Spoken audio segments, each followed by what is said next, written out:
We have a lot of angry residents in Japan's Okinawa right now because Japan's government and the Prime Minister Hatoyama has agreed to leave that U.S. air base in Okinawa in spite of these local protests. Now, Mike Firn joins us from Tokyo with more details. And wasn't this part of his election manifesto to take the base off the island? It was, but the Prime Minister Yukio Hatoyama now saying security threats in the region, particularly from North Korea, mean that he's got no choice but to leave Futenma in Okinawa. The government has been arguing with the Obama administration about the location of this base since it came to power in September. Locals say the base is noisy and dangerous. One of the helicopters crashed into a nearby campus. Relocation on the island, they say, would harm the environment, particularly a marine park with endangered dugong. And they also point to the number of rapes, robberies and road accidents involving U.S. military as reasons for wanting the troops out.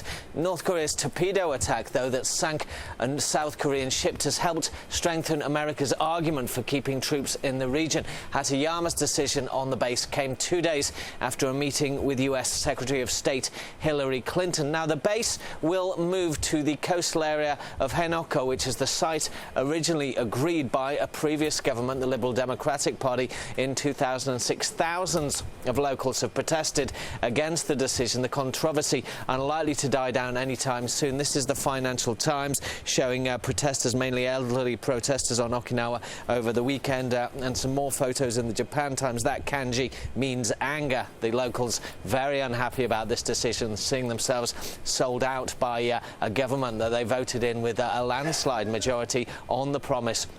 One of the promises that the DPJ hasn't kept, along with abolishing road tolls and various other things. So, a lot of resentment about this decision on Okinawa. Yeah, it seems like a lot of newly elected governments are backtracking on a lot of campaign promises. Remember President Obama saying he's going to withdraw troops from Afghanistan? That didn't happen. In fact, he added to it. So here we go.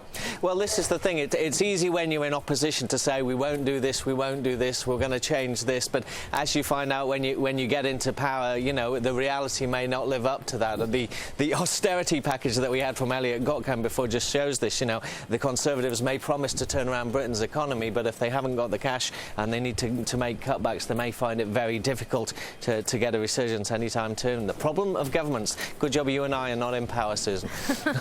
I think you were paying attention to the lack of tans on the bodies there that was in that Elliot Gotkin video. But that's the case in the UK, right? That's the reason why I left Britain, because there's too many pasty people taking their tops off in public. You know, I think you should wear a full suit and a pith helmet when you go out at all times. Oh, that's you. That's definitely you, Mike. Thank you for that, Mike Firn in Tokyo.